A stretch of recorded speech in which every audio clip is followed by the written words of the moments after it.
Welcome to try to. നമുക്ക് ഇന്നത്തെ bit കോയിന്റെ പ്രൈസ് മൂവ്മെന്റ് അനാലിസിസ് ഒന്ന് നോക്കാം. അതിനുവേണ്ടി വൺ ഡേ ചാർട്ടാണ് എടുത്തിരിക്കുന്നത്. വൺ ഡേ ചാർട്ടിൽ നോക്കിയാൽ കാണാം മാർക്കറ്റ് ഒരു ബുള്ളിഷ് മോഡലാണ്. ഓൾ ടൈം ഹൈ ആയിരുന്ന ലെവൽ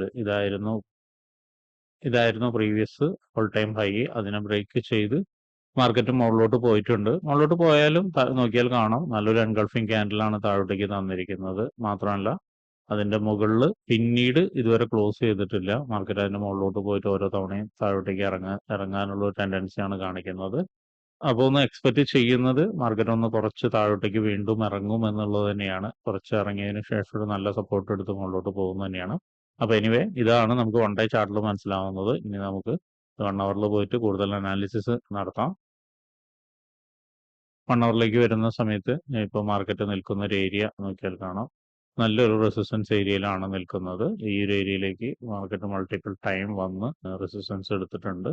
എന്നിരുന്നാലും ഈ ഒരു ക്യാൻഡിൽ ശ്രദ്ധിച്ചാൽ കാണാം വളരെ സ്ട്രോങ് ആയിട്ടുള്ള ഒരു സപ്പോർട്ട് താഴെ നിന്ന് എടുത്തിട്ടുണ്ട്. അങ്ങനെ ഒരു സ്ട്രോങ് ആയിട്ടുള്ള സപ്പോർട്ട് എടുത്തിട്ടാണ് മാർക്കറ്റ് മുകളിലോട്ട് പോയിരിക്കുന്നത്. സോ ഒരു റേഞ്ചിന്റെ ഉള്ളിലാണ് ആക്ച്വലി ഇപ്പോൾ മാർക്കറ്റ് ട്രേഡ് ചെയ്തുകൊണ്ടിരിക്കുന്നത്. ആ റേഞ്ചാണ് ഇപ്പോൾ അടയാളപ്പെടുത്തിയിരിക്കുന്നത്.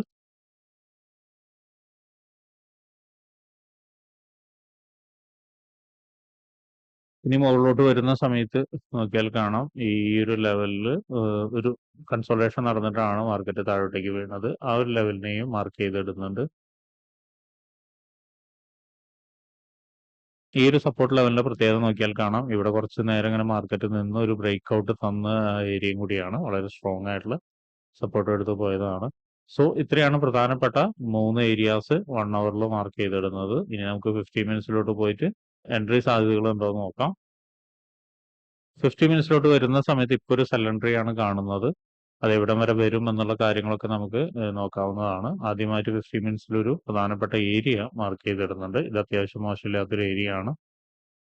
അതൊരു സപ്പോർട്ടായിട്ട് ആക്ട് ചെയ്യും. ആ ഒരു ഏരിയയുടെ പ്രൈസ് ഒന്ന് നമുക്ക് മാർക്ക് ചെയ്തിടാം. 108,492 അതുപോലെ 108,147 ആണ്. അതുപോലെ തന്നെ നമ്മൾ നേരത്തെ മാർക്ക് ചെയ്ത് വെച്ചിരിക്കുന്ന ഏരിയാസിന്റെ എല്ലാം പ്രൈസ് റേഞ്ച് ഒന്ന് നോട്ട് ചെയ്യാം. 107,418, 106,191, അതുപോലെ മുകളിലുള്ളത് 11,00,90, അതുപോലെ 109,310, അതുപോലെ അതിന്റെ മുകളിലുള്ളത് 11,11,981, അതുപോലെ 11,0946 ആണ്. ഇത്രയാണ് പ്രധാനപ്പെട്ട പ്രൈസ് റേഞ്ചുകൾ. ഇനി നമുക്ക് എൻട്രി സാധ്യത എന്ന് പറയുന്നത് ഈ ഒരു ലെവലിൽ നിന്ന് മാർക്കറ്റ് താഴോട്ടേക്ക് ഇറങ്ങുകയാണെങ്കിൽ, എക്സ്പെഷ്യലി ഇപ്പോൾ നിൽക്കുന്ന ഈ ലോയിനെ ബ്രേക്ക് ചെയ്ത് താഴോട്ടേക്ക് ഇറങ്ങുകയാണെങ്കിൽ നമുക്കൊരു എൻട്രി സാധ്യത കാണുന്നുണ്ട്. അത് ഒരുപക്ഷെ നല്ലൊരു കൺഫർമേഷനോട് കൂടി നല്ലൊരു ക്യാൻഡിലോട് അവിടെ ഇറങ്ങിയിട്ട് ഒരു റീടെസ്റ്റ് വരികയാണെങ്കിൽ, വീണ്ടും ആ ഒരു ഏരിയയിലേക്ക് റീടെസ്റ്റ് വരികയാണെങ്കിൽ നമുക്കൊരു സെൽ എൻട്രി കിട്ടാവുന്നതാണ്. അതിന്റെ ഒരു ടാർഗറ്റ് ഏറെക്കുറെ ഈ ലെവൽ വരെ എത്താം. അതും ബ്രേക്ക് ചെയ്ത് കഴിഞ്ഞു കഴിഞ്ഞാൽ വീണ്ടും താഴോട്ടേക്ക് ഇവിടേക്കൊക്കെ എത്താവുന്നതാണ്. ഇവിടെ ശ്രദ്ധിക്കേണ്ട കാര്യം ഇവിടെ ഒരു ഡിമാൻഡ് ക്രിയേറ്റ് ചെയ്ത ഏരിയ ആണ്. അപ്പോൾ ഒരുപക്ഷെ ഈ ഒരു സപ്പോർട്ട് ഏരിയയിലേക്ക് വരാതെ തന്നെ ഇപ്പോൾ വരച്ചിരിക്കുന്ന ഈ റേഞ്ചിൽ നിന്ന് ഒരുപക്ഷെ മുകളിലോട്ട് കയറി പോകാനുള്ള സാധ്യതയോ അല്ലെങ്കിൽ അവിടെ നിന്നൊരു കൺഫർമേഷൻ എടുത്തിട്ട് പോകാനുള്ള സാധ്യത കാണുന്നുണ്ട്. ഇനി മാർക്കറ്റ് ഇവിടേക്ക് വന്നു കഴിഞ്ഞാൽ ഇവിടെ നിന്നൊരു കൺഫർമേഷൻ കിട്ടുകയാണെങ്കിൽ വീണ്ടും മാർക്കറ്റ് ഒരു ചെറിയൊരു ബൈ കാണാം. ഇത് ബ്രേക്ക് ചെയ്ത് കഴിഞ്ഞാൽ, ഈ ലെവൽ ബ്രേക്ക് ചെയ്ത് കഴിഞ്ഞാൽ പിന്നെ നല്ലോണം താഴോട്ടേക്ക് തന്നെയായിരിക്കും മാർക്കറ്റ് സഞ്ചരിക്കുക. അങ്ങനെയാണെങ്കിൽ സഞ്ചരിക്കാൻ സാധ്യതയുള്ള ഒന്നാമത്തെ ഏരിയ എന്ന് പറയുന്നത് ഈ ലെവലാണ്.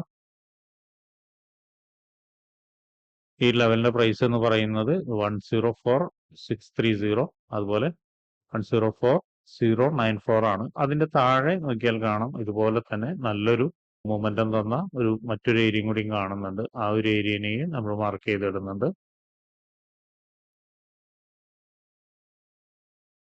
103,379, അതുപോലെ 102,244 ആണ് ഈ ലെവൽ എന്ന് പറയുന്നത്. ഇവിടെ ഇതെല്ലാം സപ്പോർട്ട് ഏരിയ ആണ്. അപ്പൊ അതുകൊണ്ട് തന്നെ സപ്പോർട്ട് ഏരിയാസിന്റെ കളേഴ്സ് ഒന്ന് മാറ്റിയിടുന്നുണ്ട്.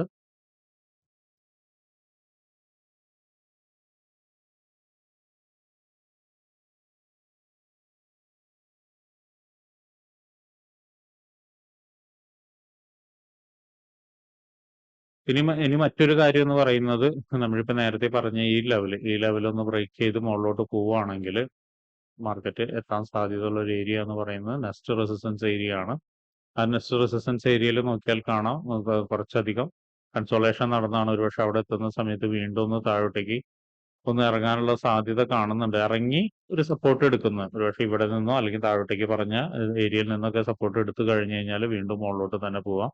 അപ്പോൾ ഈ റെസിസ്റ്റൻസ് ഏരിയ ബ്രേക്ക് ചെയ്തിട്ട് ന്യൂ ഹൈ ക്രിയേറ്റ് ചെയ്യാനുള്ള സാധ്യത ഉണ്ട്. അങ്ങനെ ക്രിയേറ്റ് ചെയ്യുകയാണെങ്കിൽ അടുത്തൊരു ടാർഗറ്റ് എന്ന് പറയുന്നത് 114,000 ആയിരിക്കും. നമ്മൾ ഇതിനു മുന്നും പറഞ്ഞിരിക്കുന്ന ഒരു ടാർഗറ്റ് ആണ്. അവിടേക്ക് മാർക്കറ്റ് എത്തിയിട്ടില്ല. ഈ റേഞ്ചിൽ നിന്നാണ് കളിക്കുന്നത്. എന്തായാലും അപ്പോൾ ട്രേഡ് എടുക്കുന്ന ആളുകൾ എല്ലാവരും നോക്കിയും കണ്ടും തന്നെ ട്രേഡ് എടുക്കാൻ ശ്രമിക്കുക. ഒരിക്കലും ബ്ലൈൻഡ് ആയിട്ട് ട്രേഡ് എടുക്കരുത്. അപ്പൊ ഇങ്ങനെയുള്ള കാര്യങ്ങളൊക്കെ നിങ്ങൾക്ക് പഠിക്കാൻ താല്പര്യമുണ്ടെങ്കിൽ ട്രേഡ് റൂട്ടുമായിട്ട് ബന്ധപ്പെടാം. അത് ഫ്രീ ആയി ട്രേഡിങ്ങിന്റെ കാര്യങ്ങളൊക്കെ നിങ്ങൾക്ക് പഠിക്കാവുന്നതാണ്. അതിനു വേണ്ടിയിട്ട് ഈ വീഡിയോയുടെ ഡിസ്ക്രിപ്ഷനിൽ ഒരു ഗൂഗിൾ ഫോം കൊടുത്തിട്ടുണ്ട്. ആ ഗൂഗിൾ ഫോം കൃത്യമായി വായിച്ച് അതിലുള്ള കണ്ടീഷൻസ് ഒക്കെ ഓക്കെ ആണെങ്കിൽ മാത്രം ഫിൽ ചെയ്യുക. അതോടൊപ്പം തന്നെ ഡിസ്ക്രിപ്ഷനിലുള്ള വാട്സപ്പ് ചാനലിൽ നിങ്ങൾക്ക് ജോയിൻ ചെയ്യാവുന്നതാണ്. അവിടെ ട്രേഡ് റൂട്ടിന്റെ അപ്ഡേറ്റ്സ് ലഭിക്കുന്നതാണ്. അപ്പോൾ എല്ലാവർക്കും ഇന്നൊരു പ്രോഫിറ്റബിൾ ഡേ ആവട്ടെ എന്ന് ആശംസിക്കുന്നു.